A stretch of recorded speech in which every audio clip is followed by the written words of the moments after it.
Hey, Randy Hunter here from beginningsax.com. Now, you were just checking out a little bit of the phrasing demo from my Quick Tunes lesson on the Antonio Carlos Jobim classic Wave. And this one is part of Quick Tunes set number 9. I've got a lot of these Quick Tunes lessons. Each set includes 3 lessons. Set number 9 includes lessons on Body and Soul, Wave, and Out of Nowhere. Now, I'm going to let you check out a little bit from the lesson, so you've got a little bit of stuff you can take to the practice room from this sample video. And then if you're interested in learning more about the lessons, hang tight after you check out this sample, and I'll tell you more about the series. This lesson. So I really love playing this tune, but you know, a lot of times my students kind of shy away from it because it looks like a very difficult tune when you take a glance at the chord progression, and it does have its challenges. You know, it's got kind of a long form, it's got a lot of movement that goes on in these chords. It moves through some of these dominant chords with alterations. It's got a diminished chord in the second bar.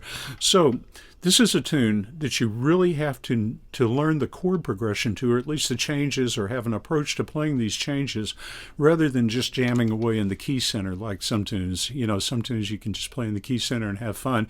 This one, you got to know these changes. So probably the first place to start is by checking out some of the classic versions. Now, the Antonio Carlos Jobim version was arranged and conducted and orchestrated by Klaus Ogerman, and it's a beautiful version. Strings, flute is in there, and it's just such a beautiful, almost mysterious kind of version of the tune. And you know, anytime I'm playing a Jobim tune, I like to check and find any Stan Getz versions that are available. And of course, there's a great Stan Getz version. You can find these things on YouTube. And there's a Dexter Gordon version that's very popular. And believe it or not, I was a little bit surprised to find a Stanley Turrentine version that's really cool. You know, Stanley does a great job on the tunes. So check out those versions, and then we'll get started learning about the chord progression first and how to approach playing it.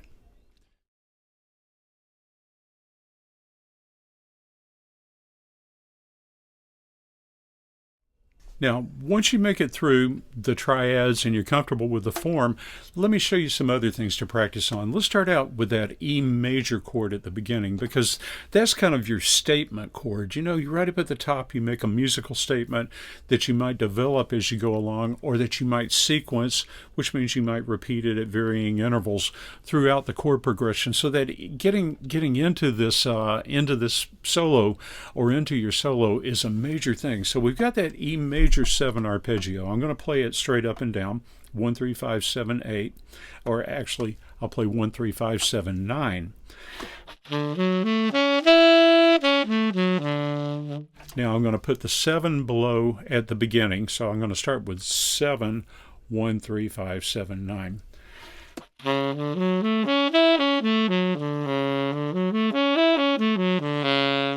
I'd say play that up and down a number of times and really get a good feel for that. In fact, you can even stick the 9 in the bottom too. So I've got maybe I'll play 7 root to the 9, or we'll think of it as a 2 down low.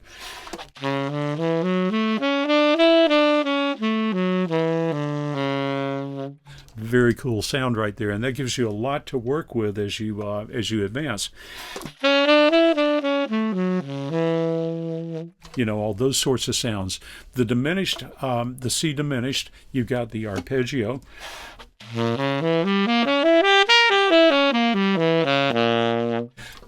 Play it up and down, maybe locate the common tones between the C diminished arpeggio and the E major arpeggio. We find that D sharp is the same as the E flat that's in that C diminished. You've got the F sharp, which is the same as the G flat that's in the C diminished. And believe it or not, diminished chords typically have a major 7 in them, which would be the B. Well, we've got that B and the E major. So these common tones give us kind of melodic threads that you'll be able to work with as you go along. So you've got that C diminished arpeggio you want to get in your hands. You know, maybe even practice doing things like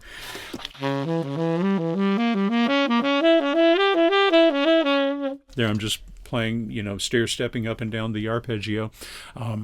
Take some time, Once you've got that arpeggio in hand, you might want to take some time and learn the B half-whole diminished scale. I've got it written out for you here.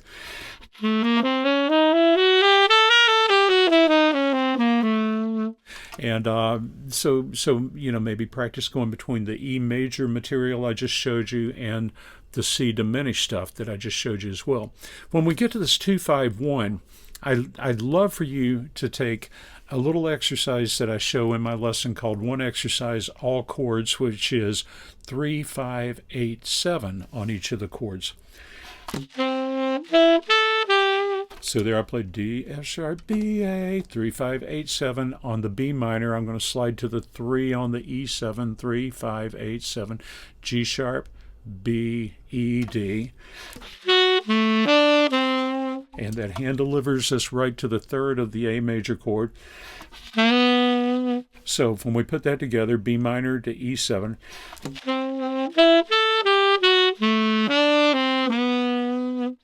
Learn that if you've got that A major arpeggio in hand.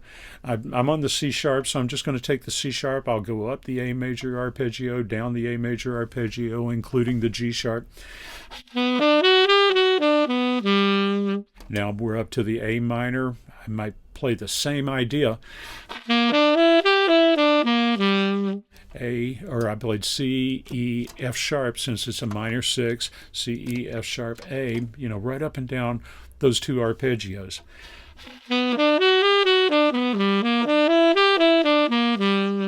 Boy, if you can get those sounds together, that gives you great selection of tones for sequencing. You might end up playing an idea on the A major chord, the same idea on the A minor, and all you have to do is change the C sharp to the C natural. And if you're playing the triads, all you have is the one note that changes. If you're playing the 7 on the A major, slide down to the F sharp, the 6 on the A minor. Great sequencing area right in there. Now, we're up to this cycle of dominance movement, and this is where people often fall apart on this tune. So there's a little sample from the instruction that's included in the lesson on wave. Now remember, that's Quick Tunes number 26, I think it is, and it's in set number 9, Quick Tunes set number 9. And this instruction and the content is similar to the content that's in all of my Quick Tunes lessons. So I've got tons of them on the website there. These are available on beginningsax.com in the Jazz Improvisations category. Just go to the Jazz Improv Lessons page. I've got 2 pages of Quick Tunes lessons because there's so many of them. So be sure to check through all of them. And also at randyhunterjazz.vhx.tv, you can subscribe to my complete lesson series if you'd like, and have full access to not just my Quick Tunes lessons, but all of my lessons. I've got tons of lessons on jazz improvisation, beginning saxophone, all sorts of jazz lesson topics there. For saxophone players, but not just sax players. So I hope you'll consider subscribing, or check out my lessons for sale at beginningsax.com. Now, remember, all these Quick Tunes lessons include video instruction, phrasing demonstrations. They've got I Play, You Play videos, written files, play-along tracks, everything you need to really have a successful venture into the practice room and working on these tunes. Now, the lessons don't include the melody. Keep in mind that the melody's not included in the lessons because of copyright issues. But I always tell you where you can pick up the melodies to these tunes. Most of them are in Hal Leonard's real book. So if you've got a real book, you can always check them out there, or one of the versions of the real book. So I always try to help you figure out where you can get them at. So I hope you'll come by, visit me at beginningsax.com or randyhunterjazz.vhx.tv, or just drop me an email if you'd like to touch base with me about anything. And of course, I'm available for lessons via Zoom if you're not into the video instructions. So just look me up. And you know what? I think we'll finish this thing up with this sample up with just a little bit from the I Play, You Play video, where we kind of trade back and forth using concepts from the lessons.